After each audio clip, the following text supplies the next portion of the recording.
कंबर शादात कोट जी हद अर्ज़ी भुट्टो में क़त्ल थियल 3 महीना अॻु शहराद भुट्टो जे कातिलनि जी अञा ताईं गिरफ़्तारी न थी सघी आहे।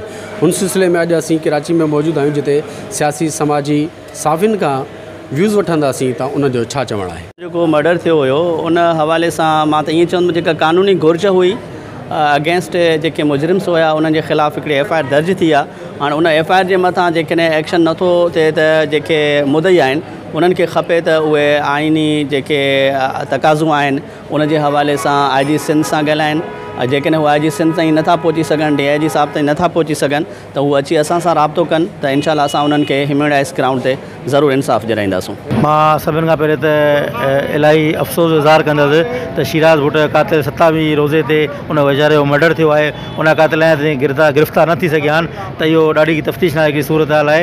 ऐं मां हिनखे एज़ अ सहाफ़ी एज़ अ जर्नलिस्ट इहो प्रोटेस्ट कयां थो त ख़ुदा असां SSP लाड़काणे साहिब खां मां रिक्वेस्ट कंदुसि ऐं असां DIG साहिब खां त महिरबानी करे IG खां मुतालबो कंदुसि त शिराज भुट्टो जे कातिलनि खे फिलफोर गिरफ़्तार करे कैफ़े गिरफ़्तार ते पहुचायो वञे। SSP कंबर शादात कोट सां मुतालबो कयूं था पिया त सहाफ़ी जो भाउ शिराज भुट्टो जे कातिलनि खे फौरी तौर ते गिरफ़्तार कयो वञे ऐं असां इन वाक़े जी शदीद मज़म्मत था कयूं ऐं पुलिस पारां ॾोहारी गिरफ़्तार करण में सुस्ती अख़्तियार करण ते वॾी मज़म्मत था कयूं। असां मुतालबो था कयूं त उन्हनि खे फौरी तौर गिरफ़्तार कयो वञे ऐं मक़तूलनि खे इंसाफ़ मिली सघे। मां पहिरियों तरह वाक़े जी मज़म्मत कयां थो ऐं त छो त हिकु सहाफ़ी जो क़त्ल जेको आहे उहो पूरी सहाफ़त जो क़त्ल आहे ऐं पूरे जेको आहे सो पंहिंजे सिस्टम जो क़त्ल आहे ऐं उन जी मज़म्मत बि कयूं था ऐं उन सां गॾो गॾु मुतालबो बि कयूं था त उन जा कातिल गिरफ़्तार कया वञनि।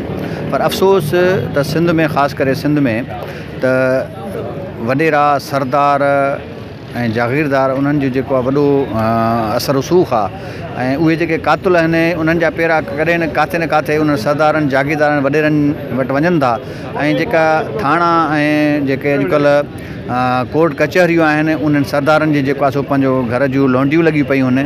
उहे थाणा जेके आहिनि उहे उन्हनि जा ख़रीदल आहिनि तंहिंजे करे उहे वीचारा उन्हनि जा जेके मज़दूर आहिनि उहे पुलिस ऑफिसर उहे जेसिताईं उहो मालिक आका हुकुम न कंदो तेसिताईं उहो क़दम कोन था खणनि। लिहाज़ा तव्हां ॾिठो त हिकिड़ो वाक़ियो उमर बाब जो बि थियल आहे ऐं केतिरनि सालनि खां वीचारे उहा न्याणी रोडनि ते धिका खाईंदी हुते ऐं सुप्रीम कोर्ट ताईं वई आहे पर इंसाफ़ कोन थो मिले। जेको अॼुकल्ह सहाफ़ियुनि सां वाक़िया थियनि था उन सां गॾोगॾु सॼी सिंध बदमनी जे वर चढ़ियल आहे। पर जेको सहाफ़ी पंहिंजे हड़ा वड़ा ॾेई करे मज़लूम तबिके जो आवाज़ु बणिजे थो असां सम्झूं था त सहाफ़ियुनि जो जेको क़त्ल आहे उहो मज़लूम जे आवाज़ खे दॿाइण जो जेको आहे हिकिड़ो इनखे असां कैरेक्टर सम्झूं था।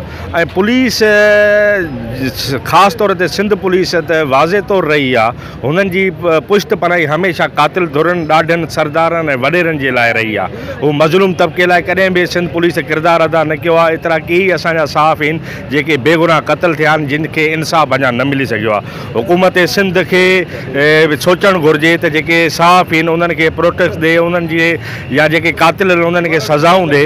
पर मां सम्झां थो त इन में हिकिड़ी वॾी गहरी साज़िश आहे जेके सहाफ़ियुनि खे क़त्ल में मुलविस आहिनि। जी नाज़रीन, कंबर शादात कोट डिस्ट्रिक्ट जे हद में अर्ज़ी भुट्टो में 3 महीना अॻु क़त्ल थियल शहराद भुट्टो जे कातिलनि जी गिरफ़्तारी जे लाइ अॼु कराची में साफ़ी सियासी समाजी अदीबनि पारां हिकु मेड़ाको कोठायो वियो जिते मौजूदु असां उन्हनि सियासी समाजी अदीबनि खां ॻाल्हि ॿोल कईसीं जंहिंमें उन्हनि जो इहो ई मौक़ुफ़ हो त कातिलनि खे फ़ौरन गिरफ़्तार करे संदसि कानून जे कटेड़े में आणे वारसनि सां इंसाफ़ फ़राहम कयो।